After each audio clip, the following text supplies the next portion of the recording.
Hey, what's up, guys? Today, I'm going to talk about the single most important thing in barbecue, and that's the wood. This is your ultimate guide or ultimate beginner's guide to firewood for your offset smoker or your backyard barbecue pit. There's a lot of information in here, and I'm going to show you a cool tool that you can use to make sure you're not getting fresh cut wood and getting screwed over and not getting wood that you're not going to be able to use when you get home. A lot of information coming up, how to get it, where to get it, what to use, and other information. So stay tuned. Let's hop right into it. Okay, guys, so we're going to talk about a few things here first about sizing and what types and whatnot. First, let's talk about what type of wood you can use for smoking or doing barbecue.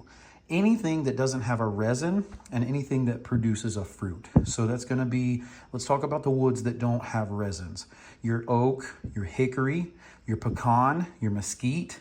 There's some others out there. It all depends on where you're at, but these are some examples of oak right here. They have like a grainy texture to them. This is really easy to identify anywhere in the United States. Any type of oak can be used for smoking barbecue. This is an example of hickory. This is really popular down in the Southeast. The bark kind of looks like that. I always say like triangles, and then it's got like, it's kind of like got this like cross stuff, like the bark breaks. Now, fruit woods, if I haven't mentioned it, peach, pear, apple, cherry, all of those are great usable woods to smoke food with. Now, those fruit woods can be used for your softer meats like salmon, fish, any sort of fish, and your chickens.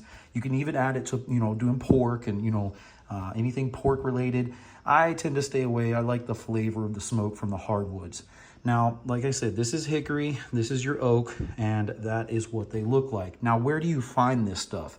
You can find this stuff on Marketplace. On Facebook Marketplace, there's tons of guys out there who sell barbecue wood or hardwoods in general, sometimes fruit woods, and you can go out there and test to see if that wood works for you. It doesn't matter if it's a larger size, if you have the tools to come home and cut it up and make it the right size. And the right size would actually be what you see right here, 12 inches long to fit in a backyard smoker, like a 20-inch or 24-inch diameter. This right here is what I usually go by for a rule, 3 wide finger width on both sides, going like that. You can do a little bit bigger, but you might have a little bit of a hard time getting it to burn. As you can see, that's, about 4 finger widths wide and about 3 that way.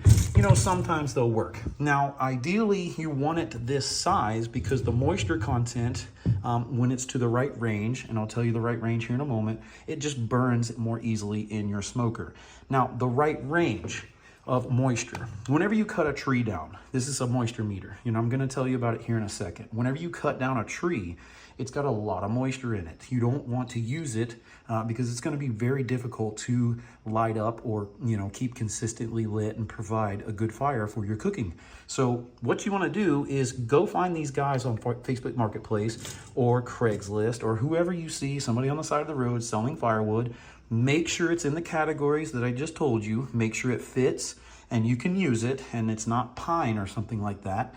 And you need to go test that wood. Number one, ideally, I want to see around a year of letting it season. Seasoning is just cutting the wood, stacking it up, let it dry out, and let it come to a correct moisture content so it can burn properly.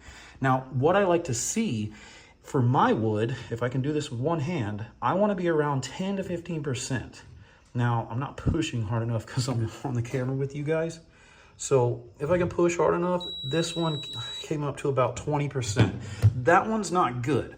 So I put that on the table for example. Okay, I want 10 to 15%.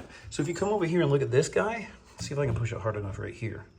It was about 12 if I could get it to go right.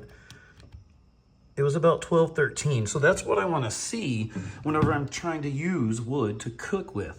So take and get you a moisture meter. I'll put a link in the description. You can get it on Amazon. They're very cheap, around 20 bucks. Go around town to whoever has that wood that you could use. Test that wood.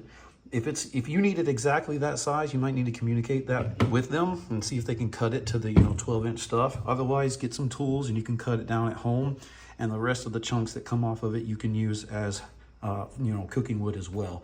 But make sure when you go around town, test that wood that they have. Ask them, you know, how long has it been resting? You know, how long has it been seasoning?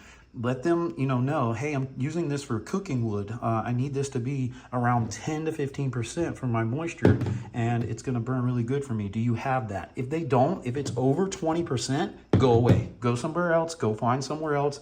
And you're not going to have a good time if you use that wood that's higher than 20%. You want to stay away from kiln-dried wood. It doesn't really provide the right sugars. And what I mean by that is there's natural sugars in this wood that provide really good flavor for the food whenever you're cooking it. So you want naturally dried wood. Kiln dried is okay if you're in a pinch and you need to grab some from, you know, Academy Sports, but you want to stay with naturally cured wood as often as you can. It's a much better experience. So again, here's some oak. Hickory is going to be stringy. Like I said, I showed you some examples of the bark. Oak and hickory are my number 2 that I use, and you can pretty much find that anywhere in the United States, just about. I know for sure oak. So I hope this helps. You guys have a great time cooking, and I'll see you guys around. One last thing I wanted to add to this video is kind of like crappy wood. Lichen and moss and all that stuff on wood, you can scrape off. You know, if there's like spider webs on there or something like that, ideally I don't want to put that in the smoker. And also if it's starting to get that yellowish rot to it, I don't really want that in the smoker. That's my personal preference. Does it work? Possibly. Do I want to chance it and make my family sick? Not really. So I tend to stay away from it. Anything that has like, you know, this peat moss or, you know, whatever it is on there, and the lichen and stuff. I know this little flaky white stuff, you know, I try to flake off as much as I can, or I burn it off with a torch if that's the only thing that's on there. Unlike this is rotting already and it has that stuff on there, so I'll use this for the bonfire. I typically stay with really, really good clean wood.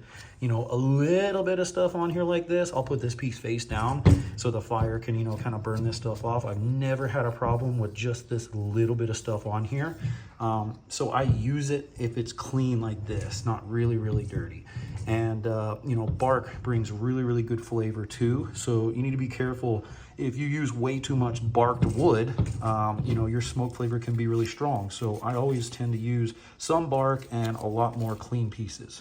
So I hope this helps. You guys take care. Thank you for watching, and I'll see you around.